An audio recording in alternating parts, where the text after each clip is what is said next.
সানা সিঁড়ি বেয়ে নিচে নামছিল, এমন সময় কেউ একজন তার হাতে হ্যাচকা টান মেরে ভেতরের একটা রুমের দিকে নিয়ে যায়। সানা চিৎকার করে উঠবে, অমনি লোকটা তার মুখ চেপে ঝাঁঝ গলায় বলে ওঠে, বিয়ে করার খুব শখ জমেছে তাই না? এতই যদি শখ জমে থাকে তাহলে এতদিন আমার পিছনে মাছের মতো বনবন করছিলি কেন? সানা পিটপিট চোখে সামনে তাকায়। সামনে থাকা লোকটি তার রিয়াজ ভাইয়া। শুধু রিয়াজ ভাইয়া বলে ভুল হবে, ভালোবাসার মানুষও বলা যায়, যাকে সে এতদিন একপাক্ষিক ভালোবেসে এসেছে। আর মানুষটি কিনা তাকে পাত্তাই দেয়নি। আর আজ সেই সানাকে বরপক্ষ দেখতে এসেছে, অমনি তারা হাঙ্গামা শুরু হয়ে গেছে। সমস্যা কি ওনার? বিয়েটা তার নিজেরই হচ্ছে, ওনার তো নয়। আরেকজনের বিয়ে দেখে ওনার এত পিত্তি জ্বলে কেন? ভেবেই সানা প্রচণ্ড রাগ মনে রিয়াজকে শরীরের সর্বশক্তি দিয়ে ধাক্কা দিয়ে নিজের থেকে ছাড়িয়ে নিয়ে বলে, আমার বিয়ে হবে তাতে আপনার সমস্যা কোথায়? এই চুপ, একদম চুপ। আরেকটা কথা বলছিস তো গাল ফাটিয়ে দিব। আমার গাল ফাটানোর অমন দুঃসাহস আপনাকে কে দিয়েছে এটাকে শুনি? আমার গাল ফাটাবে আমার বর, আমাকে আদর করবে আমার বর, সব রাইটসই শুধু আমার বরের, আপনার নয়। রিয়াজ এবার আরও রেগে যায়। সানাকে আবারও দেওয়ালের সাথে খুব শক্ত করে চেপে বলে, খুব চালাক হয়ে গেছিস। এখানে চালাক হবার কি আছে রিয়াজ ভাইয়া? যা সত্যি তাই বলেছি। সানা, তুই কিন্তু বেশি বাড়াবাড়ি করতেছিস। তুই বুঝতেছিস না তুই আরেকজনের মন নিয়ে খেলতেছিস? আমি তো কারোর সাথে প্রেমই করিনি, তাহলে কারো মন নিয়ে খেলার প্রশ্নই আসে না। ওই বটগাছের মতো লম্বা ছেলেটাকে পেয়ে আগের সব ভুলে গেলি? বাহ! কদিন বাদে তার অর্ধাঙ্গিনী হব, তার সাথে জীবনের বাকিটা সময় কাটাবো। অতীতকে টেনে এনে বর্তমান ভবিষ্যৎকে কেন নষ্ট করব? তাছাড়া অতীত আমাকে বড্ড কাঁদিয়েছে, অমন অতীত আমি মনে রাখতে চাই না। রাগ উঠাস না আমার। আপনি রাগ করেন বা রাগগুলোকে লাড্ডু বানিয়ে খান, তাতে আমার কিছুই যায় আসে না। আর আপনি আমাকে এভাবে ধরে রেখেছেন কেন? কেউ এই অবস্থায় দেখে ফেললে আমাকে খারাপ ভাববে, পরে আমার বিয়েটাও হবে না, ছাড়ুন আমায়। বলেই সানা রিয়াজকে এক ঝটকায় সরিয়ে দেয়। তৎক্ষণাৎ রিয়াজ রাগে পাশে থাকা মাটির ফুলদানিটা ফ্লোরের ওপর খুব জোরে ছুঁড়ে মারে। রিয়াজের এমন উদ্ভট বিহেভে সানা সতর্ক চোখে রুমের দরজার দিকে তাকায়, কেউ যদি দেখে ফেলে। সে আর দেরি করলো না, গায়ের ওড়নাটা ঠিক করে রিয়াজকে পাশ কেটেই রুম থেকে দ্রুত পথে বেরিয়ে এলো। দরজাটা ঠেসে বাইরে দাঁড়াতেই এতক্ষণে বুকে চাপা তীব্র ব্যথাটা এবার ধুধু করে উঠল। এই মুহূর্তে খুব কষ্ট হচ্ছে তার। যেই মানুষটিকে অন্ধের মতো ভালোবাসতো, সেই মানুষটির মুখের ওপর এতগুলো কথা কিভাবে বলতে পারলো সে? কিভাবে? এমন সময় নিচ থেকে ফুপির ডাক পড়ে, এই সানা, নিচে আয় তো দেখি একটু। সানা তত্তর করে চোখের পানি মুছে নিচে নামে। তার ফুপিটাকে টেনে নিয়ে সোফায় বসান। নিচে আরও অনেকেই ছিল, তার মা, বাবা, রিথি, সোফি, সাফা, সবাই। মিসেস রিমা বেগম হাসি হাসি মুখ করে বলেন, সানা, ছেলেপক্ষদের তোকে খুব পছন্দ হয়েছে, তারা চায় আগামী পরশুই তোর এনগেজমেন্ট সেরে ফেলতে। আমরাও ভাবছি দেরি করব না, শুভ কাজ দেরি করতে নেই। তোর ফুপি ঠিক বলছে সানা, আমরাও তোর ফুপির সাথে একমত। আর ছেলে যেহেতু ভালো চাকরি করে, ফ্যামিলি ভালো, তাহলে দেরি করা ঠিক হবে না। ঠিক তখন রিয়াজ এসে সিঙ্গেল সোফাটায় ধপাস করে বসে পড়ে। বাজখাই গলায় বলে, বিদায় করো আপদ, তাড়াতাড়ি বিদায় করো। বাসায় এমন উটকো ঝামেলা কাঁধে জড়িয়ে রাখার মানে হয় না। বাসাটা একটু ফাঁকা হবে, শান্তিতে থাকতে পারবো। কি ঠিক বলছি না মিসেস সানা? ও সরি, তোমার তো এখন বিয়েই হয়নি। মিসেস তো কদিন পর ট্যাগ হবে। তুই একদম বেশি কথা বলিস না রিয়াস, চুপ থাকতে পারিস না? মিসেস রিমা বেগম। চুপ আর কেমনে থাকি বলো মা? সানার বিয়ের দাওয়াত খেতে দাঁতগুলো কেমন কিরমির করছে, লোভ সামলাতে পারছি না। রিয়াসের কথায় সানা জবাব দেয়নি। রিয়াসের দৃষ্টিটা এক প্রকারে উপেক্ষা করে সামনে তাকিয়ে স্বাভাবিক গলায় বলে, তোমাদের যেটা ভালো মনে হয় তোমরা তাই করো মা, ফুফি, বাবা, এখানে আমার আর কিছু বলার নেই। সানা নিজের রুমে চলে আসে। দরজা বন্ধ করে বিছানায় গিয়ে সোজা হয়ে শুয়ে চোখ বুজে চোখের সামনে বারবার ভেসে ওঠে কষ্টের মুহূর্তগুলো। সামান্য মাইনে পায় তার বাবা, একটা সাধারণ স্কুলে কেরানি পদে বর্তমান কার্যরত। ঢাকার শহরে থাকার খরচ, খাবার খরচ, পড়াশোনা খরচ সব ক্যারি করতে খুবই হিমশিম অবস্থা। তাই বাধ্য হয়ে লিয়াকত আলী তার বোনের বাড়িতেই পাড়ি জমান তার পুরো পরিবার নিয়ে। বোন কম খরচেই থাকার সম্মতি দেয়। নতুনভাবে শুরু করেন বোনের বাড়িতে বসবাস। তার থেকে কিছুটা বেতনের টাকাও সঞ্চয় করতে সক্ষম হন। তখন সানার বয়স ছিল 15 বছর, সফির 7 বছর আর রিধির 6 বছর। লিয়াকত আলীর বোন অর্থাৎ মিসেস রিমা বেগম প্রচুর সম্পদের মালিক। ঢাকায় 2-3 জায়গায় তাদের নিজেদের বাড়ি আছে, গাড়ি আছে। মিসেস রিমা বেগমের স্বামী অনেক বড় বিজনেসম্যান। এখন সেখানেই তাদের একমাত্র ছেলে রিয়াজ বিজনেস দেখাশোনা করে। সানা সেই কৈশোর থেকে রিয়াজকে দেখে আসছে। দেখতে দেখতে তার মাঝে এক ধরনের ভালো লাগা শুরু হয়। অবচেতন মনে ভালোবাসতে থাকে রিয়াজকে। মনে মনে ভালোবাসাটার খালি একসময় দীর্ঘ হয়ে যায়। ভার্সিটিতে ভর্তি হলে সিদ্ধান্ত নেয় রিয়াজকে তার মনের কথাগুলো বলবে। তাই একদিন চৈত্রের ঝলমল বিকেলে সে ভার্সিটি থেকে বাসায় ফিরেই ছাদে যায়। ছাদে প্রতিদিন বিকেলে রিয়াজ টাইম পাস করে, সবুজ প্রকৃতি দেখে, গান শোনে, বই পড়ে ইত্যাদি। সানা সেদিন টিপে টিপে পায় রিয়াজের সামনে গিয়ে দাঁড়ায়। ভাইয়া বিজি? রিয়াজ ফোন থেকে মুখ তুলে বলে, কিছু বলবি? হুম। কি বলবি তাড়াতাড়ি বল। বললেই তো আবারও মোবাইলে মুখ গুজে। মানে ভাইয়া। সানা ইতস্ততই পড়ে, কিভাবে তার কথাটা শুরু করবে ভেবে পাচ্ছে না। তা দেখে রিয়াসের রাগ উঠে যায়। মোবাইলে গেমস খেলছে আর এই মেয়েটা আসছে নাটক করতে। নাটক পাটক শেষ করে বিদায় তো হবে। বিরক্তি যত সব। আজীব। ভাইয়া আমি আপনাকে খুব ভালোবাসি। হোয়াট? আমি সত্যি বলছি, আমি আপনাকে খুব ভালোবাসি। কেন এতটা ভালোবাসি আমি নিজেও জানি না। রিয়াজ কিছুক্ষণ মৌন হয়ে থাকে। সে হয়তো এমনটি আশা করেনি। তারপর ফস করে একটা শ্বাস ছেড়ে সানাকে বলে, ভার্সিটি থেকে আসছিস মনে হয়, খুব ক্লান্ত তুই। ফ্রেশ হয়ে খাবারটা খেয়ে লম্বা একটা ঘুম দে যা। বলেই আবারও মোবাইল ঘাঁটতে থাকে। সানার 2 চোখের কোল বেয়ে 2 ফোঁটা পানি বেরিয়ে আসে। রিয়াজ দেখার আগেই পানিটুকু সানা মুছে নেয়। কিন্তু রিয়াজ আর সানার দিকে তাকায়নি, তাকানোর প্রয়োজনও বোধ করেনি। সানার খুব বুক ফাটা কান্না পায়, কিন্তু সে কাঁদতে পারেনি।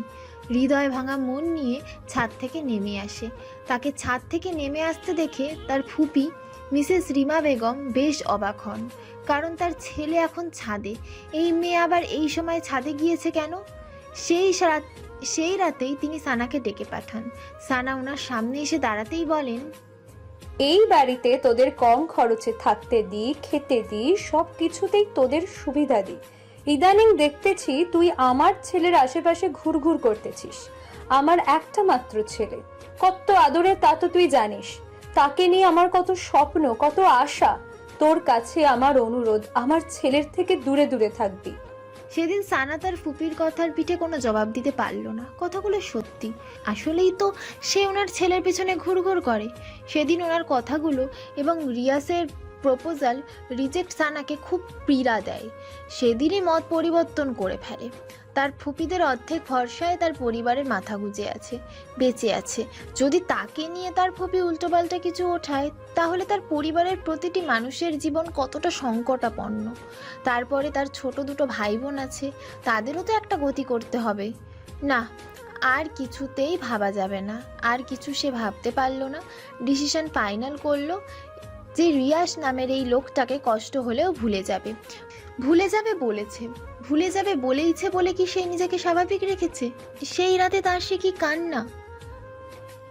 দলা বেঁধে বেঁধে চাপা কান্নাগুলো বেরিয়ে আসতে থাকে। কাঁদতে কাঁদতে ক্লান্ত হয়ে যায়। তারপর আবার কাঁদে। বলা যায় পুরোটা রাত এভাবেই শেষ হয় সানার। তারপর সানা খুব শক্ত হয়। আর 5 দিনের মাথায় সে বাবা মাকে বলে তার জন্য ছেলে দেখতে। সে বিয়ে করবে আর পড়াটা স্বামীর ঘরেই চালিয়ে নেবে। মা বাবা প্রথমে একটু অবাক হয়, কিন্তু অবাকের সীমাটা বেশিক্ষণ না নিয়ে মেয়ের কথা খুশি মনে মেনে নেয়। আর তার সাথে তা মিসেস রিমা বেগমকে জানায়। মিসেস রিমা বেগম তো সেই খুশি, একটা আপদ বিদায় হবে। ভাবতে ভাবতে সানার চোখ জোড়া বসে আসে।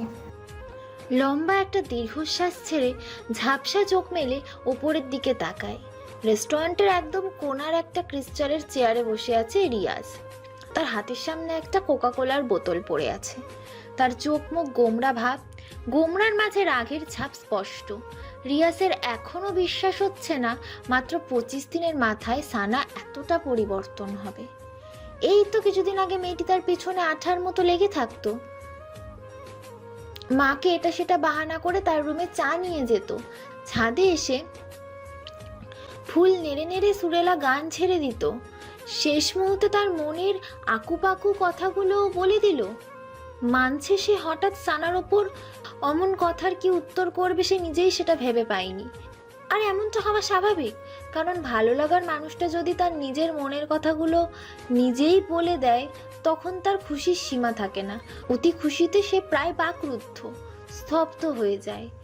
রিয়াসেরও সেদিন তাই হয়েছিল, আর সানা তা বোঝেনি। অবশ্য এখানে রিয়াসেরও দোষ, সেও যে সানাকে মনে মনে খুব ভালোবাসে তা সে সানাকে বুঝতে দেয়নি। সানা রুমে চা নিয়ে এলো, ভাব নিয়ে থাকতো, কথা বলতো না, দেখতো সানা তার ভাব লুক দেখে কি রিয়াকশন করে। যখন সানা বিরক্তি হয়ে তাকে বিড়বিড় করে বকতো তখন রিয়াস লুকিয়ে লুকিয়ে সেই কি কিউট হাসি দেখতো, তা সানার নজরে আসতো না। এরকমই সব ক্ষেত্রেই করতো।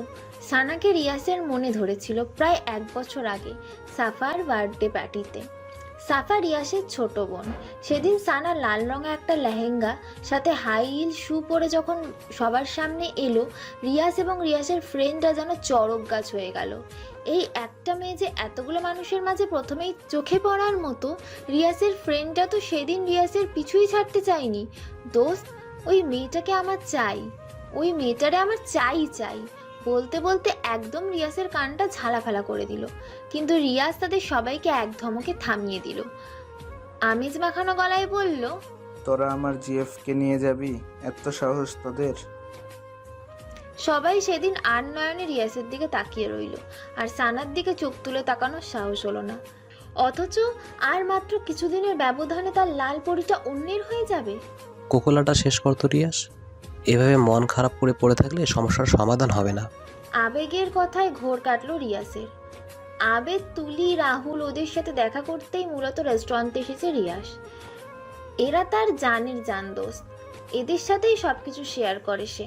রিয়াস, এখানে সানার কোনো দোষ নেই। তুই মেয়েটিকে ভালোবাসিস অথচ মুখ ফুটে একবারও বলিসনি। তাহলে মেয়েটি কি আশা নিয়ে পড়ে থাকবে? তার নিজের তো একটা ভবিষ্যৎ আছে। ভালোবাসার কথা মানুষকে মুখ ফুটে বলা লাগে? বুঝে নেওয়া যায় না? ভালোবাসতে আগে অভিমান বুঝা লাগে। এই, তুই সবসময় উল্টোটা বেশি বুঝিস। সবাই কি আর তোর মতো মানুষের মনের কথা পড়তে পারে? আমি আবার কি উল্টা বুঝলাম? যেখানে রিয়াস বুঝেছে সানা তাকে ভালোবাসে, সেখানে সানারও বোঝা উচিত। আর ফলটা এখানে কার? ফলটা তোর গাধারাম। সানা তো সরাসরি সেদিন বলেই দিয়েছে, তারপরে রিয়াজ সেদিন তার ভালোবাসার কথা বলেনি। এটাই সব থেকে বড় ভুল করেছে। বলবে ভেবে নিয়েছে, তাই সময় নিয়েছে। ভালোবাসাটা অনেকটা অপেক্ষার পর ফেলে ফিলিংসটা সেই হয়, বুঝলি? এজন্য তো সানা এখন ছ্যাঁকা খাইয়া ব্যাকা বানাইয়া দিয়ে যাইতেছে। প্লিজ তোরা চুপ কর। এমনিতেই রিয়াসের মনটা ভালো না, তার উপর তোদের নাদোষ নাদোষ কথাবার্তা। বলেই আবেদ এবার রিয়াসের দিকে ফেরে বলে, তুই কোকোলাটা শেষ কর, তারপর আমরা একটা প্ল্যান বানাই কিভাবে সানাকে ব্যাক করা যায়। দোস্ত, আমরা থাকতে তোর এত কিসের টেনশন? রিয়াসের ফ্রেন্ডের থেকে কিছুক্ষণ তাকিয়ে তারপর কোকাকোলাটা হাতে নেয়। 3 ঢোক খেয়ে কোকাকোলার টেবিলের ওপর আবার রেখে দিয়ে বন্ধুদের দিকে ফিরে বলে, কাল তো মুখের উপর ওই কথাগুলো বললই, তারপর থেকে ওর সাথে কথা বলার সুযোগই পাচ্ছি না। ও বাইরে বেরোলে সারাক্ষণ মার সাথে লেগে থাকে, আর ভিতরে গেলে তার রুমে। মোবাইলও চালায় না যে মেসেজ অথবা ফোন করতে পারবো। আর আগামীকাল ওর এঙ্গেজমেন্ট, সময়ও হাতে খুব কম। এখন এই অল্প সময়ে কি করব কিছুই মাথায় আসছে না। একটা কাজ করি, সানার কাছে তুলিকে সন্ধ্যার দিকে পাঠাই। সানা কেন তোর কাছে ব্যাক করবে না এটার কারণ তুলি জানাবে, আর তোর সাথে কথা বলার ওই করে দেবে। তারপরও যদি সানা না বুঝে তাহলে একেবারে কিডন্যাপ। কি দোস্ত, ঠিক কইছি না? হোয়াট? কিডন্যাপ?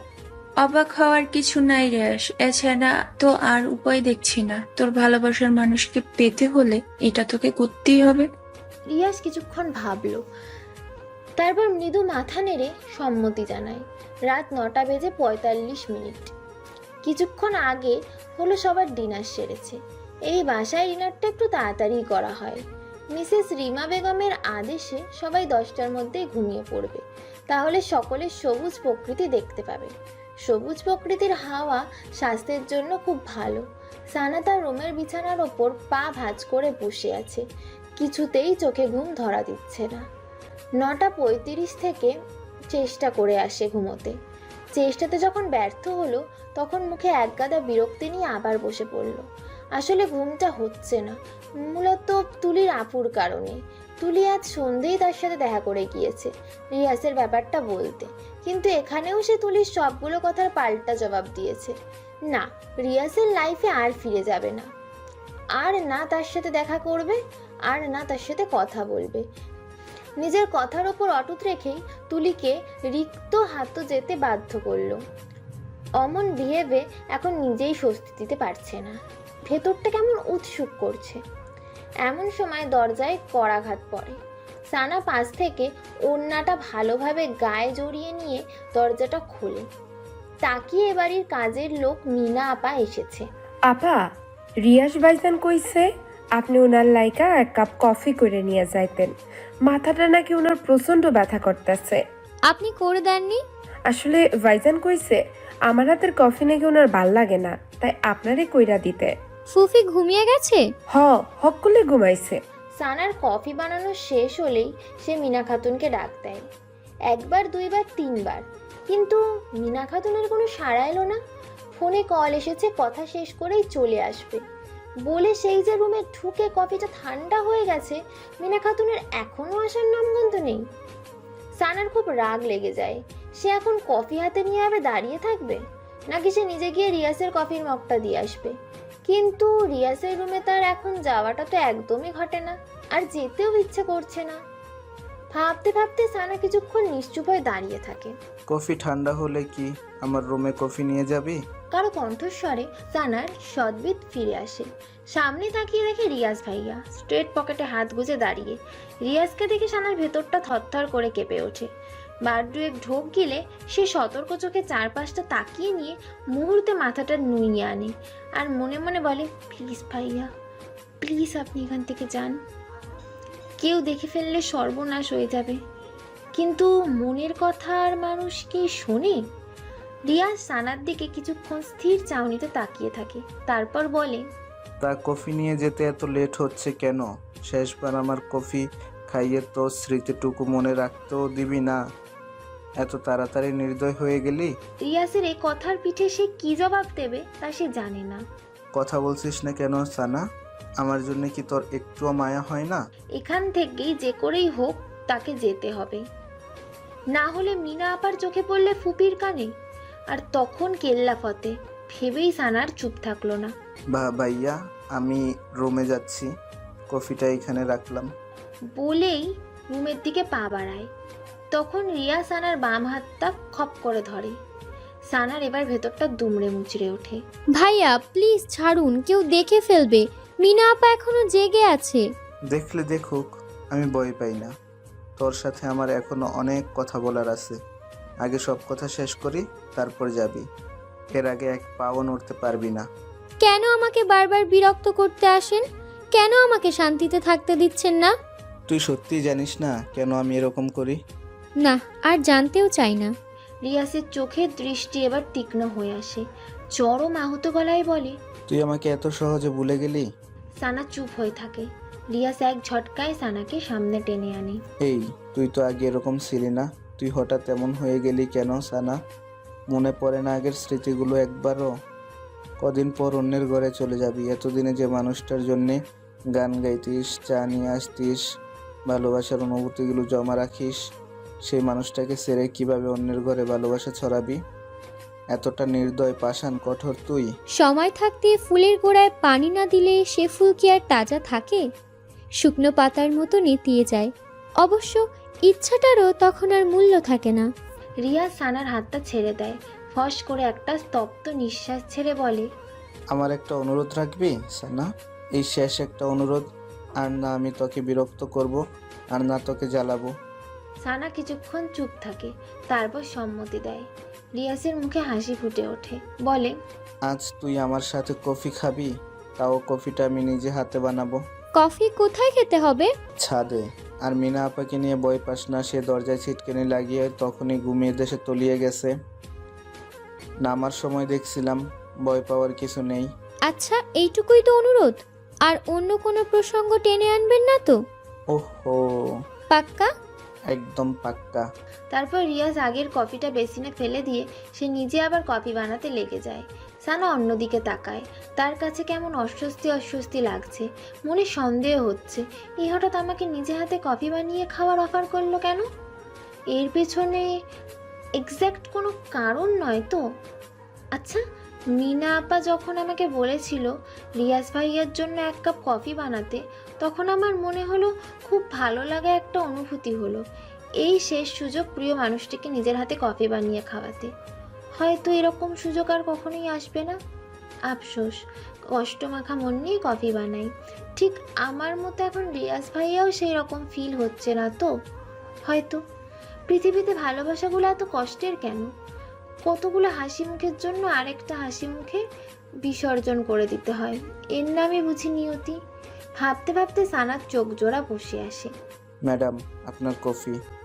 রিয়াসের কথার শব্দে সানার ঘোর কাটে। রিয়াসের কফি বানানো শেষ। সেটা সানার ভাবজগতের বিচরণের কারণে খেয়ালই আসেনি। সানা হালকা হাসির চেষ্টা করে, রিয়াসের হাত থেকে কফি মগটা নেয়। সানা হালকা হাসির চেষ্টা করে রিয়াসের হাত থেকে কফি মগটা নেয়। ছাদে যাওয়া যাক? সানা মাথা নেড়ে হ্যাঁ ইঙ্গিত করে। দুজনের হাতে কফির মগ, দৃষ্টি দূরের ওই অন্ধকারের দিকে। দুজনের দৃষ্টি দূরের অন্ধকার মাখা ওই ঝোপটার ওপর, আর উদাস দৃষ্টিতে নৈশব্দ মুখে দিকে দিকে কফিতে চুমুক। পাশাপাশি দাঁড়িয়ে নিস্তব্ধ রাতে প্রিয় মানুষটির সাথে কফি খাওয়ার এই মুহূর্তটা হয়তো তারা আর কখনোই ফিরে পাবে না। দূরের ওই অন্ধকারের মতোই ঢেকে যাবে সব।